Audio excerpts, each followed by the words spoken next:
सैफ अली खान पर हमला करने वाले आरोपी को मुंबई पुलिस ने रविवार दोपहर मजिस्ट्रेट कोर्ट में पेश किया। मजिस्ट्रेट ने आरोपी से उसका नाम पूछा और पूछा कि क्या उसे कोई शिकायत है। पुलिस ने आरोपी का हेड कवर हटाया तो उसने मजिस्ट्रेट को अपना नाम मोहम्मद शरीफुल इस्लाम शहजाद बताया। अभियोजन पक्ष ने मजिस्ट्रेट से आरोपी की 14 दिन की पुलिस कस्टडी की मांग की, जिसका बचाव पक्ष ने विरोध किया। दोनों पक्षों की दलीलें सुनने के बाद मजिस्ट्रेट ने आरोपी को 5 दिन की पुलिस कस्टडी में भेज दिया। मजिस्ट्रेट कोर्ट में आरोपी की कस्टडी को लेकर अभियोजन और बचाव पक्ष के बीच जोरदार बहस हुई। मजिस्ट्रेट ने पूछा कि क्या आरोपी का पक्ष रखने के लिए कोई वकील है, तो एक एडवोकेट आगे आए और उन्होंने पुलिस पर आरोपी से बातचीत नहीं करने देने का आरोप लगाया।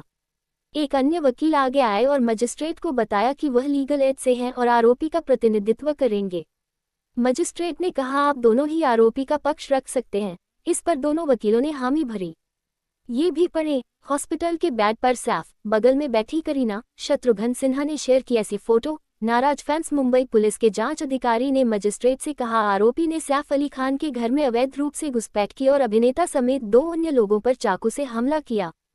इस हमले में सैफ को 6 बार चाकू लगा और उन्हें गंभीर चोटें आई हैं। पुलिस को ये पता लगाना होगा कि वह अभिनेता के घर में कैसे दाखिल हुआ और किन कारणों से दाखिल हुआ। क्या इस वारदात में कोई और भी शामिल है? जांच अधिकारी ने मजिस्ट्रेट के सामने दलील दी कि वह एक बांग्लादेशी है और यह पता लगाना जरूरी है कि बिना वैध दस्तावेजों को वह भारत आने में कैसे सफल हुआ। हमले में चाकू के 3 टुकड़े हुए थे। एक सैफ अली खान के शरीर, एक क्राइम सीन से बरामद हुआ है, तीसरा टुकड़ा आरोपी के पास है और सबूत के तौर पर हमें इसे भी बरामद करना है। इसलिए पुलिस आरोपी की 14 दिन की कस्टडी चाहती है। आरोपी के बचाव में एक वकील ने दलील दी वह बांग्लादेशी नहीं है बल्कि भारतीय नागरिक है, वह यहीं रहता है। वकील ने अपनी दलील में कहा, पुलिस को आरोपी की कस्टडी देने की आवश्यकता नहीं है, सिर्फ इसलिए कि पीड़ित सैफ अली खान है, इस मामले को तूल दिया गया, वरना ये सिर्फ एक सामान्य मामला है। कस्टडी की कोई जरूरत नहीं है। पुलिस ने रिमांड में नहीं बताया है कि आरोपी की कस्टडी उन्हें क्यों चाहिए। वह आदतन अपराधी नहीं है और 30 साल का एक युवा है। पुलिस उसे बलि का बकरा बना रही है। उसे नहीं मालूम था कि वह जिस घर में घुस रहा है वह सैफ अली खान का है। ये भी पढ़े, कैसे घुसा, कहाँ छिपा और क्यों किया सैफ पर हमला। 16 जनवरी की रात का एक सच आ गया सामने। मुंबई पुलिस का प्रतिनिधित्व कर रहे वकील ने मजिस्ट्रेट कोर्ट में कहा, पीड़ित एक सेलिब्रिटी है, लेकिन ये केस सिर्फ इतने तक ही सीमित नहीं है। मामला अभी प्राथमिक जांच में है। सैफ अली खान को गंभीर चोटें आई हैं। आरोपी जानता है कि मुंबई के कौन से एरिया में सेलिब्रिटी रहते हैं और कौन से एरिया में नहीं रहते। उसने पैसे मांगे थे, उसका इरादा क्या था।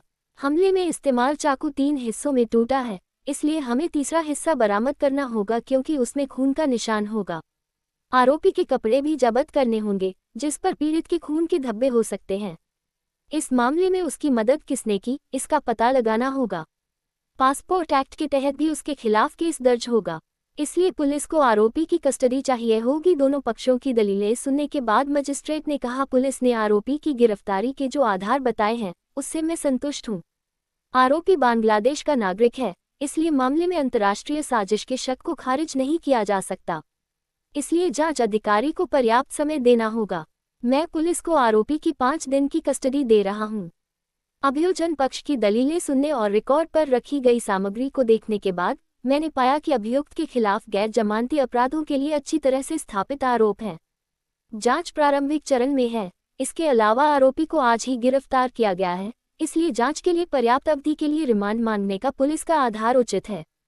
बचाव पक्ष के वकील द्वारा आरोपी की गिरफ्तारी को अवैध बताया जाना बिना किसी ठोस कारण के प्रतीत होता है।